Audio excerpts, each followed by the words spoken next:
ایک شخص میرے پاس کویت سے آیا علاج کے لیے، تھا پاکستانی، کویت میں بہت عرصہ رہا، بہت زیادہ دنیا مال چیزیں اکٹھی کی، بہت زیادہ مالدار ہو گیا، اچھا انسان، شریف آدمی، رزق حلال کمانے والا، شوگر کے مرض میں مبتلا۔ تو مجھ سے کہنے لگا کہ میں شوگر کا مریض ہوں اور بہت علاج کیا، مجھے دوائیوں سے اب چڑ ہو گئی ہے، کھا کھا کے تھک گیا ہوں دوائیں، آپ بھی اگر مجھے ڈھیروں دوائیں دیں گے تو میں معذرت چاہوں گا اور میری بات کو محسوس بھی نہ کیجیے گا۔ میں نے ان سے عرض کیا بالکل ٹھیک ہے، آپ نے اچھا کیا مجھے پہلے بتا دیا۔ میں نے انہیں 9 چیزیں بتائیں اور ہلکی پھلکی 9 چیزیں، اور وہ 9 چیزیں آپ کو بتاتا ہوں۔ سب سے پہلی چیز تو یہ ہے کہ میں نے ان سے کہا کہ جتنا ہو سکے پیدل چلیں، اور پیدل چلتے ہوئے موبائل ہینڈ فری بالکل نہ ہو، بند ہو۔ ہاں، آپ کے ساتھ اگر کوئی آپ کا ہم مزاج ساتھی دوست ہے تو اس سے باتیں کریں، خیر کی باتیں، دنیا کی باتیں، آخرت کی باتیں کر سکتے ہیں۔ پہلی بات، پیدل چلیں اور چلنا اپنی زندگی کا معمول بنائیں، اور اپنی زندگی کی مصروف زندگی میں سے وقت نکالا۔ 9 چیزیں میں نے آپ کی خدمت میں عرض کی ہیں۔ پیدل، واک، پیدل چل۔ پہلی چیز، کوئی معمول بنا لیں دن کے کسی بھی وقت میں، لازم نہیں، اگر آپ کی مصروف زندگی ہے اور مصروف زندگی میں سے وقت نہیں نکلتا تو پھر وقت جو نکلے اس کو استعمال کریں، جو میسر ہو وہی مؤثر ہو۔ دوسری بات میں نے ان سے عرض کی کہ آپ ہنسیں، ہنسنا، اور تیسری چیز، کھلے برتن میں پانی پینا۔ دنیا کے بڑے سائنسدان نے کہا کہ میں کھلے برتن مجھے دے دو، میں نے سا اٹھایا ہوا ہے، نبوی برتن ہے، اس کی برکتیں بھی اور ہیں۔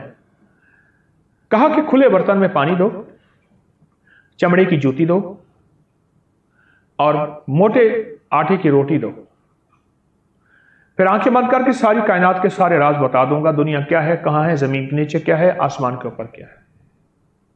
کھلے برتن میں پانی پینا۔ آپ نے دیکھا پہلے بہت تنگ گلاس آئے، اب پھر کھلے ہو گئے، چائے کے کپ بہت تنگ آئے، پھر کشادہ ہو گئے۔ کھلے برتن میں پانی پینا۔ پیالے تھے، کٹورے تھے، کھلے برتن میں پانی۔ یہ تیسرا راز ہے صحت کا، اور صرف شوگر کے لیے نہیں، یہ تو صحت کے لیے بھی ہے اور زندگی کے لیے بھی ہے اور راحت کے لیے بھی ہے اور بہتری کے لیے بھی ہے، کھلے برتن میں۔ اور تیسری چیز یہ ہے، چوتھی چیز ان سے میں نے عرض کیا کہ باہر کی چیزیں، باہر کے کھانے اور باہر کے مشروبات چھوڑ دیں، باہر کی چیزیں چھوڑ دیں اور سختی سے چھوڑ دیں۔ اور میری بات سن رہے تھے بڑے غور سے جو شخص میرے پاس کویت سے آئے تھے، توجہ سے سن رہے تھے اور وہ نوٹ کرنے لگے۔ میں نے کہا ٹھہرے، میں خود نوٹ کر دیتا ہوں آپ کو، میں ہنٹس لکھ رہا تھا جیسے یہاں لکھ رہا ہوں کہ باہر کے کھانے زندگی کا حصہ نہیں ہے۔ اور 5ویں چیز جو میں نے ان سے عرض کی وہ یہ تھی کہ پھل اور سبزیاں، شوگر کا آخری مریض اس سے خطا ہوتی ہے، پھل کھانا چھوڑ دیتا ہے، سبزی کاٹ کے سلاد کے طور پہ کھائیں، نمک مرچ ڈال دیں، کوئی چیز ڈال دیں، سبزیاں بھی کچی اور پھل بھی کچے۔ کچے سے مراد پکے ہوئے، سبزیاں کچی یعنی بغیر پکی ہوئی۔ شوگر کے مریض جو کیلا کھانا چھوڑ دیتا ہے، پھل کھانا چھوڑ دیتا ہے جس میں مٹھاس ہے، اور جسم پہ پھر دردیں، تکلیفیں اور کمزوری اور ویکنیس، اعصابی کھچاؤ، نیند ختم، زندگی کا سارا نظام بالکل کٹ جاتا ہے، پھل کھانا چھوڑ دیتا ہے شوگر کا مریض، اپنے ساتھ زیادتی کرتا ہے۔ پھل اور سبزیاں کھائیں اور کھانے کی جگہ کھائیں، چھوٹا چھوٹا کاٹ کے کھائیں۔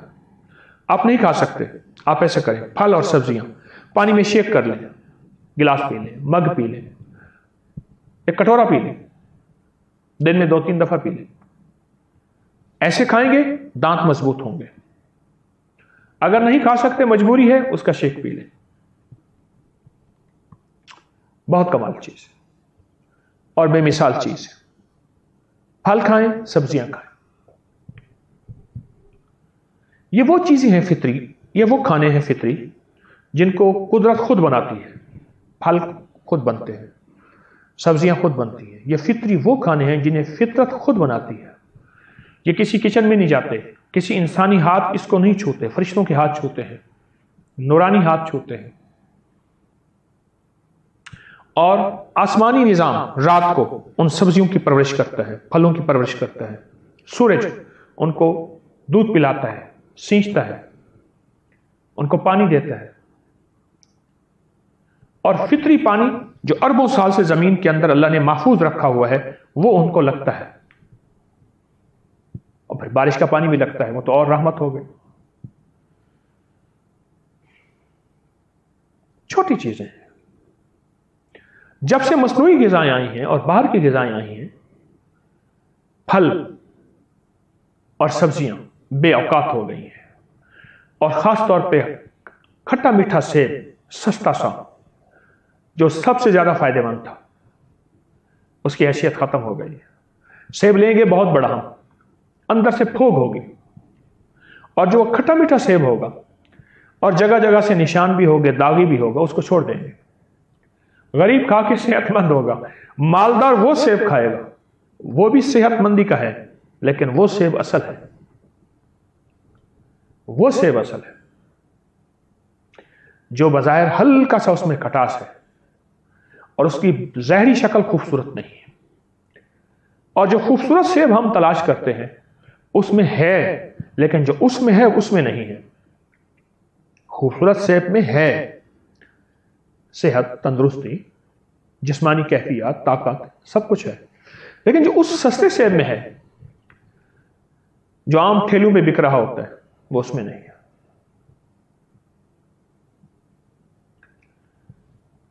پھل اور سبزیاں کھائیں ورنہ ان کا شیک پیئیں. چھٹی چیز میں نے ان سے عرض کی کہ تیل سے دوستی اور تولیے سے دشمنی.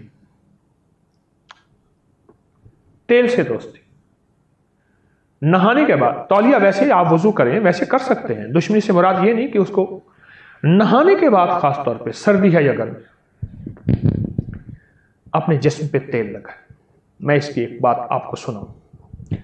جتنا صابن کا اور الکلی چیزوں کا یا صابن جیسی اور چیزیں جس سے ہم نہاتے ہیں، اس کا استعمال جتنا اب شروع ہوا ہے اس سے پہلے نہیں تھا. اس سے پہلے اب بھی دیہات میں خواتین اسی صابن سے کپڑے دھوتی ہیں، اسی کپڑے دھونے والے صابن سے نہا لیتی ہیں. بال بھی لمبے، صحت بھی بہترین. تیل سے دوستی کریں. میں نے کتنے کیس شوگر کے مارے ہوئے بیچارے بالکل مردہ ہوئے پڑے تھے. ایک وقت تھا کہ زندگی میں وہ کھلاڑی تھے کسی اور بڑے لاجواب تھے اور کام کرنے والے تھے اور محنت کرنے والے تھے. شوگر نے انہیں نڈھال کر دیا. تیل سے جب دوستی کی اور نہائے، پانی تھوڑا جسم پہ بہے، تھوڑا بہے لیکن زیادہ دیر تک بہے. اس کے لیے بہترین شاور ہے. تیز نہ کھولیں شاور. اگر شاور نہیں ہے تو آپ ڈبہ ڈالیں، ہلکا ہلکا ڈالیں، سر پہ ڈالیں، پورے بدن پہ گرے، لیکن زیادہ دیر تک. میری باتوں کو سن کے وہ شخص حیران ہو اور اس کی توقع تھی کہ ابھی ایک ڈھیر سارا نسخہ لکھے گا، دوائیاں لکھے گا کہ 6 چیزیں تو بتا دی. ابھی یہ شخص دوائیاں لکھے گا. پہلے ہی دوائیوں کا مارا اور ہارا ہوا میں آیا ہوں. میں کہ نہیں، دوائیں نہیں ہوں گی،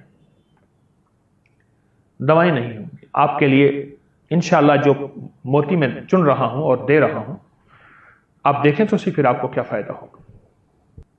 جو شخص ناخن کاٹے گا، ناخن کاٹنے کے بعد ناخنوں پہ تیل لگا لے. آپ چاہیں تیل ایسے لگا دیں، لگا کے آپ چاہیں تیل کے چند قطرے ایسے ڈالیں. یہ دیکھیں، یہ سارے ناخنوں میں تیل لگ گئے. ادھر ڈالیں اور ایسے ایسے کر لیں، یہ سارے کے سارے ناخنوں میں تیل لگ گئے. کبھی آنکھوں سے اندھا نہیں ہوگا، نظر کمزور نہیں ہوگی، اعصاب کمزور نہیں ہوگے، چہرے کا حسن شباب نہیں جائے گا اور جھریاں جلدی نہیں آئیں گی۔ سماعت، کان، جسم اور سب سے بڑی یادداشت لاجواب رہے گی۔ اس طرح پاؤں کے ناخن کاٹتے ہوئے تیل لگا دیں۔ یہ میں اگلا پوائنٹ اس کو میں نے 7واں بتایا، تیل لگانا۔ کس کو؟ ناخن کو۔ جو شخص اس کو تیل لگائے گا اور پاؤں کے ناخن کو کاٹے گا، اور شوگر کا مریض اگر ہے تو وہ سمجھ لیں کہ ہر دفعہ اگر پاؤں ناخن کاٹ رہا تو اپنی عمر کے سال بڑھا رہا اور اپنی زندگی کو نئی جوانی، نئی صحت، نئی تندرستی، نئی راحت دے رہا۔ ہماری جو چھٹا پوائنٹ تھا، نقطہ تھا، وہ جسم پہ تیل، اس کے بعد تولیہ نہیں۔ 7واں جو نقطہ ہے، ہاتھ اور پاؤں کے ناخن پہ تیل۔ اور جو 8واں موتی دے رہا ہوں وہ ہے سوتے ہوئے پاؤں کی پنڈلیاں اور پاؤں پہ تیل، کہ پاؤں پہ اور پنڈلیوں پہ تیل لگانے کی۔ کروڑوں لوگوں نے اس سے فیض حاصل کیا، استفادہ حاصل کیا۔ اب 9واں ہمارا نقطہ جو ہے، 8واں تھا پاؤں اور پنڈلیوں کو تیل لگانا، پاؤں اور پنڈلیوں کو تیل لگانا۔ 9واں موتی وہ ہے چھلکا اسبگول، زیتون اور کلونجی۔ ایک ٹوٹکا میں لایا ہوں، پھر بھی یہ دوا نہیں ہے۔ اس کے میں نے بہت نتائج دیکھے، اس کے بہت کمالات دیکھے، اور اس کی بہت تاثیر دیکھی، اس کی بہت برکت دیکھی۔ میں نے تو لوگوں کو شوگر اور شوگر کی وجہ سے جتنے بھی بھیانک اور سنجیدہ بیماریاں، تکلیفیں تھیں، میں نے تو لوگوں کو ان سے نکلتا دیکھا۔ لوگوں کو اپکری یوٹیوب چینل ہر وقت سبسکرائب کرائیں۔ آپ دوسروں کے لیے صدقہ جاریہ بنیں گے، اللہ پہلے آپ کی مصیبت ٹالے گا۔